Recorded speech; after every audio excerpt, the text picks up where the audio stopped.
Hello అండి, ఎలా ఉన్నారంతా? నేను కూడా చాలా బాగున్నాను. సో టుడే వీడియోలో మనం పిల్లలకు హెల్తీగా వెయిట్ గెయిన్ అవ్వాలంటే ఎటువంటి ఆహారం తీసుకోవాలి, మరియు ఏ టైంలో ఆహారాన్ని పిల్లలకు పెట్టాలి, ఎలా ఆహారాన్ని కుక్ చేయాలి అనే విషయాలు ఈ వీడియోలో డిస్కస్ చేస్తాను. అండ్ ఫస్ట్ ఆఫ్ ఆల్ మనకి ఇక్కడ కనిపిస్తున్న ఐటమ్స్ అన్నీ కూడా హై ప్రోటీన్ ఉన్న పదార్థాలండి. సో ఇటువంటి పదార్థాలు పిల్లలకి పెట్టడం వల్ల ఆ బోన్స్ మజిల్స్ అనేవి చక్కగా ఎదుగుతాయి. ముందుగా ఇవి వచ్చేసి జీలకర్ర అనేది మనకి అరుగుదలకు బాగా పనిచేస్తుంది. జీలకర్ర వచ్చేసి నేను 1/2 టీ స్పూన్ తీసుకున్నాను. 1/2 టీ స్పూన్ సరిపోతుందండి పిల్లలకి. నెక్స్ట్ వచ్చేసి పెసరపప్పు. ఇవి ఆకుపచ్చని పెసరపప్పు అండి, పచ్చ పెసరపప్పు అంటారు. మనకి పిల్లలకు బాగా చలువ చేస్తుంది, ఇంకా ప్రోటీన్ కూడా ఎక్కువ ఉంటుంది కాబట్టి నేను పొట్టుతో సహా పెసరపప్పును అయితే తీసుకున్నాను. అండ్ ఇవి వచ్చేసి మనకి వాము అంటారు కదా, బజ్జీలలో వాడుతుంటాం అది. ఇది వచ్చేసి పచ్చిపప్పు అండి, మనకి తిరగమాత గింజలలో వాటిలో వాడుతూ ఉంటారు. ఇవి వచ్చేసరికి మినప గుండ్లు. మీ దగ్గర మినపప్పు ఉంటే పప్పుతో సహా మినపప్పుని 1 టీ స్పూన్ అయితే తీసుకోండి. అండ్ ఇది వచ్చేసి మనకి కందిపప్పు అండి, మనం పప్పు వాడుతాం కదా, కందిపప్పు. ఇవి మా చేలో పండిన కందిపప్పు అండి. అండ్ నెక్స్ట్ ఇవి వచ్చేసి వేరుశనగ విత్తనాలు. ఇవి కూడా 1 టీ స్పూన్ తీసుకోండి. బాదం పప్పు అండి, బాదం పప్పు 8 నుంచి 7 వరకు తీసుకోండి. బాదం పప్పులో D3 ఎక్కువగా ఉంటుంది, ఇంకా హై ప్రోటీన్ అయితే ఉంటుంది. ఇవి వచ్చేసరికి కాజు వచ్చేసి కొంచెం తక్కువగానే తీసుకోండి, కొవ్వు పదార్థం కదా. పిల్లలు త్వరగా వెయిట్ గెయిన్ అవుతారే కానీ ఎక్కువ అయితే ప్రోటీన్ అయితే ఉండదు. అండ్ ఇవి వచ్చేసరికి వాల్నట్, హై ప్రోటీన్ ఉంటుంది వీటిల్లో. ఇవి నాకు బయట 100 గ్రామ్స్ వచ్చేసి 100 రూపీస్కి పడ్డాయండి. మనకి పైన వాల్ తీసేసి నట్స్ ఇచ్చారు, వాల్నట్స్. అండ్ నెక్స్ట్ ఇవి వచ్చేసి పిస్తాలు 2 టైప్స్ ఉంటాయండి. ఒకటి వచ్చేసి మనకి సాల్ట్ పిస్తా ఉంటుంది, సో ఇంకొకటి ఏమో నార్మల్ పిస్తా ఉంటుంది. నార్మల్ పిస్తా తీసుకోండి, చిన్నపిల్లలు కదా. ఇంకేవి వచ్చేసి వీరికి బియ్యం వచ్చేసి మీరు 1 గిద్దె తీసుకోండి. మిగతా చెప్పిన పదార్థాలన్నీ కూడా ఒక్కొక్క టీ స్పూన్ దగ్గరికి తీసుకోండి. వాము జీలకర్ర వచ్చేసి 1/2 టీ స్పూన్ దగ్గరికి తీసుకోండి. ఎలా మనకి కుక్ చేసుకోవాలో చూపిస్తాను. ఫస్ట్గా వీటి కోసం మనం అన్ని పదార్థాలని రోస్ట్ చేసుకోవాలండి. దీనికోసం అన్నీ ఒకేసారి అయితే వేయకూడదు, వేగవు. సో ముందుగా బాదం పప్పు వేసి 2-3 మినిట్స్ లో ఫ్లేమ్ మీద వేగించాలి. అవి వేగిన తర్వాత వేరుశనగ విత్తనాలు వేసి కాసేపు వేయించాలి. ఆ తర్వాత మిగతా మనకి జీలకర్ర మరియు వాము తప్పించి మిగతా పదార్థాలన్నీ కూడా వేసుకొని వాల్నట్స్, జీడిపప్పు మరియు బాదం పప్పు, వేరుశనగ విత్తనాలు వేసుకొని ముందుగా వేయించుకోవాలి. ఇవేంటంటే విత్తనాలు లావుగా ఉంటాయి కాబట్టి లోపల అంతా కూడా అన్నిటిలో కలిపి వేయడం వల్ల సరిగా వేగవు. ఫస్ట్ వీటిని లో ఫ్లేమ్ మీద బాగా వేయించుకోవాలండి. లో ఫ్లేమ్ మీద వేయించుకోవడం వల్ల లోపల వరకు మనకి ఆ నట్స్ అనేవి కుక్ అయిపోతాయి. అందుకోసమని లో ఫ్లేమ్ మీద మనం వీటిని వేయించుకోవాలి. 2-3 మినిట్స్ ఇలా వేయించుకున్న తర్వాత వీటిని పక్కకి తీసుకోవాలి.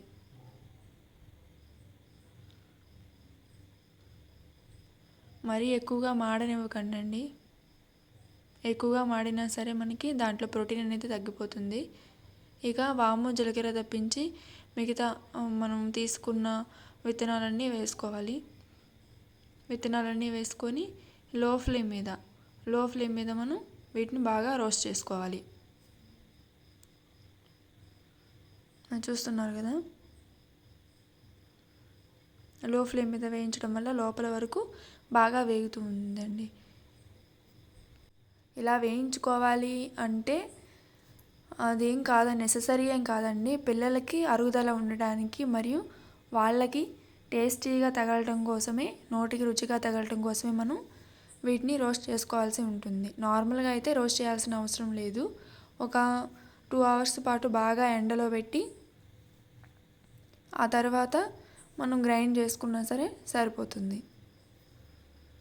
కానీ పిల్లలు కొంచెం ఇష్టంగా తినాలి అంటే మాత్రం లైట్గా వేయించుకోవడమే మంచిది. త్వరగానే వేగిపోతాయండి. 2-3 మినిట్స్ ఇలా లో ఫ్లేమ్ మీద మనం బాగా వేయించుకోవాలి. అండ్ ఈ ఫుడ్ వచ్చేసి కూడా మనం రోజుకి 1 స్పూన్ కాడికే పిల్లలకి ఇవ్వాలండి. నెక్స్ట్ వచ్చేసి మిగిలిపోయినాయి కదా మనకి జీలకర్ర వాము, లాస్ట్లో స్టవ్ ఆఫ్ చేసిన తర్వాత ఇవి 2 వేసి ఒకసారి కలియబెడితే సరిపోతుందండి. ఎందుకంటే మనకి ఆ కళాయి యొక్క శాఖమే మనకి సరిపోతుంది జీలకర్ర మరియు వాముకి, లేకపోతే మాడిపోతాయి. అందుకే నేను చివర్లో వేయమని చెప్పాను.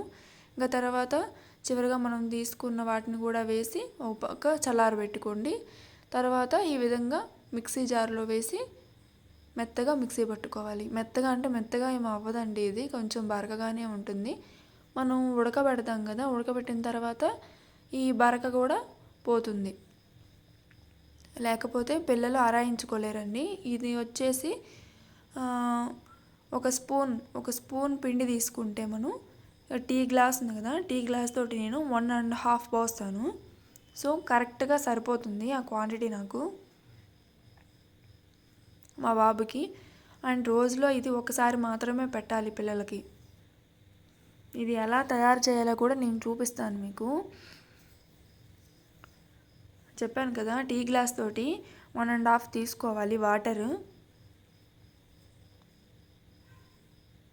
లో ఫ్లేమ్ పెట్టేసి ఈ వాటర్ కూడా బాగా మరగనివ్వాలి. మరగటం వల్ల ఏంటంటే మనకు పిండి అనేది ఉండలు కట్టకుండా ఈవెన్గా కుక్ అయిపోతుంది. చూసారు కదా, ఇలా బబుల్స్ వస్తున్నప్పుడు వాటర్ మనకి ఎంతైతే అవసరమో అంతే తీసుకోవాలండి. నేను 1 స్పూన్ అయితే తీసుకున్నాను, 1.5 వాటర్ అయితే తీసుకున్నాను. బాగా పొంగొస్తూ ఉంటుంది, దీన్ని కలియబెడుతూ ఉండాలి. 2 ఇయర్స్ బిలో 2 ఇయర్స్ కనుక ఉన్నట్లయితే పిల్లలకి ఇది బెస్ట్ ఆఫ్ ప్రోటీన్ ఫుడ్ అండి. కండరాలు మరియు ఎముకల ఎదుగుదలకు బాగా పనిచేస్తుంది. హెల్తీగా వెయిట్ పిల్లలు గెయిన్ అవ్వాలి అంటే బెస్ట్ ఫుడ్ అండి ఇది. ఈ విధంగా పొంగొస్తూ ఉంటుంది, లో ఫ్లేమ్లోనే ఉంచుకొని కుక్ చేస్తూ ఉండండి, కలియబెడుతూ ఉండండి.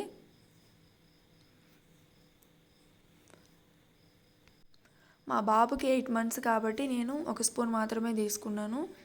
మీ పిల్లలు ఇంకా 1 year పైన కనుక ఉంటే 1.5 స్పూన్ 2 స్పూన్స్ వరకు మీరు పిండి అనేది తీసుకొని దాని ప్రకారం వాటర్ అనేది కలుపుకొని ప్రోటీన్ ఫుడ్ అనేది మీరు ప్రిపేర్ చేసుకోవచ్చు. అండ్ ఇది ఇంకొంచెం టేస్ట్గా పిల్లలు ఇష్టంగా తినాలి అంటే మనం దీంట్లో ఖర్జూరం పొడి లేకపోతే బెల్లాన్ని యాడ్ చేసుకోవచ్చు. ఖర్జూరం పొడి, ఎండు ఖర్జూర పొడి ఎలా తయారు చేయాలో కూడా నేను నెక్స్ట్ వీడియో అయితే చేస్తాను. సో మా వాడికి నేను బెల్లం అయితే పెడతానండి. 1 స్పూన్ పిండి తీసుకున్నాను కాబట్టి 1 స్పూన్ నేను బెల్లాన్ని అయితే యాడ్ చేసుకుంటున్నాను. నోటికి కొంచెం రుచిగా ఉంటే వాళ్ళు కూడా ఇష్టంగా తింటారు కదా, సో అందుకు మాత్రమే నేను ఇది యాడ్ చేస్తున్నాను. ఇంకా మనం దీంట్లో పాలపైన మేగడ కానీ లేకపోతేనేమో నెయ్యి ఉంటుంది కదా, నెయ్యిని 1/2 టీ స్పూన్ వరకు యాడ్ చేసుకోవచ్చు. ఇది కూడా బర్త్ వెయిట్కి బాగా పనికొస్తుందండి.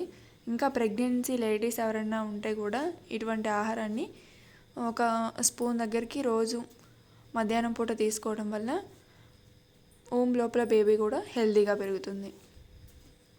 మా వాడికి ఈ ఫుడ్ అంటే చాలా ఇష్టం అండి, చాలా ఇష్టంగా తింటాడు. రోజు ఇది నేను ఆఫ్టర్నూన్ 1 నుంచి 2 టైంలో పెడుతూ ఉంటాను. నేను వీడికి ఇది 6 months బేబీ నుంచి పెడుతున్నానండి. ఇప్పుడు మా వాడికి 9th month తగిలింది.